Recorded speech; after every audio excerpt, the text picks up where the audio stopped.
ఎప్పుడు ఏ నిర్ణయం తీసుకున్నా ఒక్కసారి కళ్ళు మూసుకుని 6 శాసనాల గురించి ఆలోచించాలని ఇక్కడున్న నాయకుల్ని, క్లస్టర్స్ ఉన్న కార్యకర్తలకి నేను పిలిపిస్తున్నా.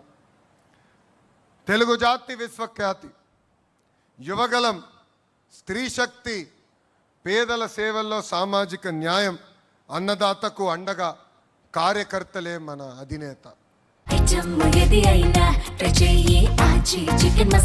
ఆచి చికెన్ మసాలా. ఈ 6 శాసనాలు మనం గుర్తుపెట్టుకోవాలి, రాసుకోవాలి. ఏ నిర్ణయం తీసుకున్నా ఈ 6 శాసనాలు ఒక్కసారి ఆలోచించి నిర్ణయం తీసుకోవాలని అందరినీ కోరుతున్నాం. నేను పార్టీలో సంస్కరణలు తీసుకొచ్చేదానికి అహర్నిశలు పోరాడా, ఇప్పుడు కూడా పోరాడుతూనే ఉంటాం.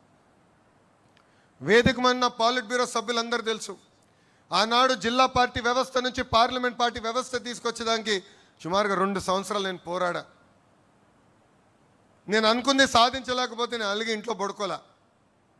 మళ్ళీ తిరిగి పాలిట్ బ్యూరోకి వెళ్ళా, నాయకులతో మాట్లాడా.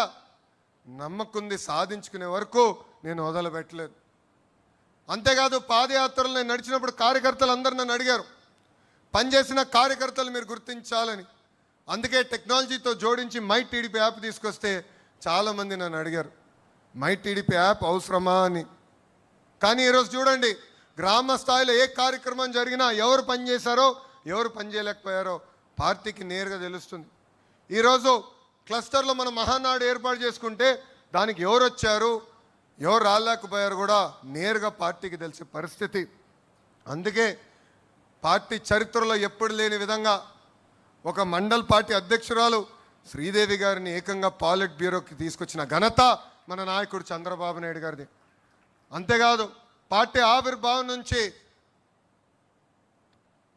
ఏకంగా సీటు పొత్తుల్లో పోయినా అండగా నిలబడి ఎక్కడ కార్యకర్తలు చెక్కు చెదరకుండా మా మంగళగిరి నియోజకవర్గంలో క్లస్టర్ ఇన్ఛార్జ్గా పనిచేసిన ధనంజయ్ గారిని కూడా ఏకంగా పాలిట్ బ్యూరోకి తీసుకొచ్చిన ఘనత మన నాయకుడు చంద్రబాబు నాయుడు గారు.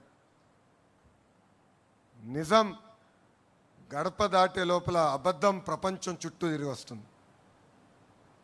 ఈరోజు మనం చూస్తున్నాం, ఆ సైకో పార్టీ, క్షమించాలి గొడ్డలి పార్టీ, ఆ గొడ్డలి పార్టీ ఎలాంటి కుట్రలు చేస్తున్నాయో మనందరం చూడాలి. మనందరం అప్రమత్తంగా ఉండాలి. ఆచి చికెన్ మసాలా.